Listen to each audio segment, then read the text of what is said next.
पौराणिक हिंदू कथाओं में भगवान शंकर को एक योगी और तपस्वी के रूप में बताया गया है। उनका निवास हिमालय पर कैलाश मानसरोवर को बताया गया है। हिंदू धर्म में स्थान को सबसे पवित्र माना जाता है और यह हिंदुओं के महत्वपूर्ण तीर्थ स्थानों में से एक है।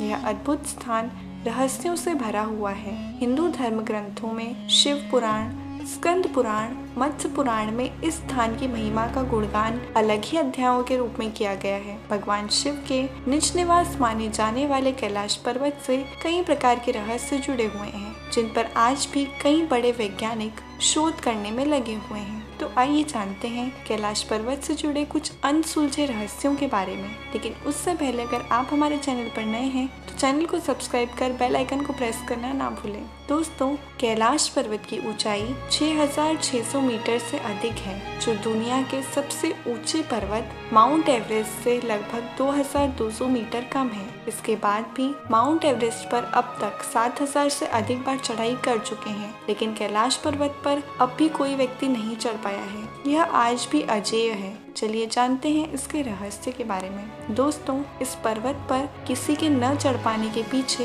एक बड़ी वजह ये भी बताई जाती है कि पर्वत पर थोड़ा सा ऊपर चढ़ते ही व्यक्ति दिशाहीन हो जाता है। उसे समझ में नहीं आता कि जाना कहाँ है, और चूंकि पर्वत पर बिल्कुल खड़ी चढ़ाई है, ऐसे में बिना दिशा का ज्ञान हुए चढ़ाई करना मौत के मुंह में जाने के समान है। इसके अलावा कहते हैं कि कैलाश पर्वत का स्लोप कोण भी 65 डिग्री से ज्यादा है, जबकि माउंट एवरेस्ट में स्लोप 40 से 60 डिग्री तक है, जो कैलाश पर्वत की चढ़ाई को और भी मुश्किल बनाता है। ये भी एक वजह है कि पर्वतारोही एवरेस्ट पर तो चढ़ जाते हैं, लेकिन कैलाश पर्वत पर नहीं चढ़ पाते।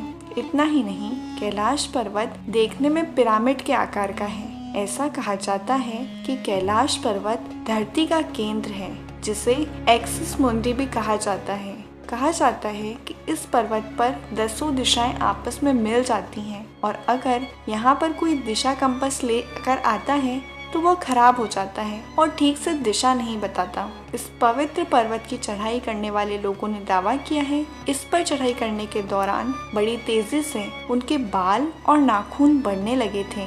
जहां सामान्य तौर पर बालों और नाखूनों को बढ़ने में 2 सप्ताह का समय लगता है, वहीं कैलाश पर्वत की चढ़ाई के दौरान मात्र 12 घंटे में ही बाल और नाखून बढ़ने लगते हैं। कहा जाता है कि पर्वत की हवा के कारण उम्र बढ़ने की प्रक्रिया तेज हो जाती है।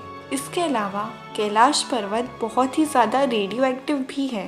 कैलाश पर्वत पर चढ़ने की आखिरी कोशिश लगभग 21 साल पहले यानी साल 2001 में की गई थी, जब चीन से स्पेन की टीम को कैलाश पर्वत पर चढ़ने की अनुमति दी थी। फिलहाल कैलाश पर्वत की चढ़ाई पर पूरी तरह से रोक लगी हुई है, क्योंकि भारत और तिब्बत समेत दुनिया भर के लोगों का मानना है कि यह पर्वत एक पवित्र स्थान है, इसीलिए इस पर किसी को भी चढ़ाई नहीं करने देना चाहिए। कैलाश पर्वत 4 महान नदियों सिंध, ब्रह्मपुत्र, सतलज और घाघरा का उद्गम स्थल है। इसके अलावा इसकी चोटियों के बीच 2 झील स्थित है। पहला झील मानसरोवर झील, जो दुनिया में सबसे ऊंचाई पर स्थित शुद्ध पानी की सबसे बड़ी झीलों में से एक है और इसका आकार सूर्य के समान है। दूसरा झील राक्षस झील है, जो दुनिया में सबसे ऊंचाई पर स्थित खारे पानी की सबसे बड़ी झीलों में से एक है और इसका आकार चंद्रमा के समान है। कैलाश पर्वत के ठंडे पहाड़ों पर सब सूर्य उदय के समय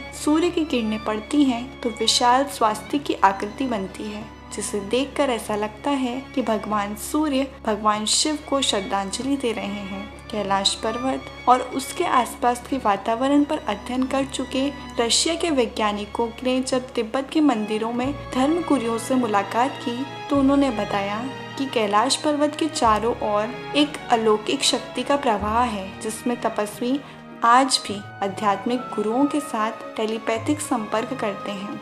अगर आप कैलाश पर्वत या मानसरोवर झील के क्षेत्र में जाएंगे तो आपको निरंतर एक आवाज सुनाई देगी, जैसे कि कहीं आसपास में एरोप्लेन उड़ रहा हो, लेकिन ध्यान से सुनने पर यह आवाज डमरू या ओम की ध्वनि जैसी होती है। वैज्ञानिक कहते हैं कि हो सकता है कि यह आवाज बर्फ के पिघलने की हो, या फिर ये भी हो सकता है कि प्रकाश और ध्वनि के बीच इस तरह का समागम होता है कि ये यहाँ ओम की आवाजें सुनाई देती हैं। कई बार कैलाश पर्वत पर 7 तरह की लाइटें आसमान में चमकती हुई देखी गई हैं। नासा के वैज्ञानिकों का ऐसा मानना है कि हो सकता है कि ऐसा यहाँ के चुंबकीय बल के कारण होता हो। यहाँ का चुंबकीय बल आसमान से मिलकर कई बार इस तरह की चीजों का निर्माण करता है। ऐसा भी कहा जाता है कि एक बार डिस्कवरी की टीम इस पर्वत पर चढ़ाई करने के लिए यहाँ आई थी, लेकिन उसमें से कोई भी इस पर्वत पर नहीं चढ़ सका।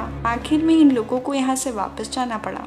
इस पर्वत के बारे में जानकारी रखने वाले लोग कहते हैं कि इस पर्वत पर सिर्फ अच्छी आत्माएं ही प्रवेश कर सकती हैं। इसके अलावा यहाँ कोई भी प्रवेश नहीं कर सकता। दोस्तों, अभी के लिए बस इतना ही। वीडियो अच्छी लगी हो तो चैनल को सब्सक्राइब जरूर करें। मिलेंगे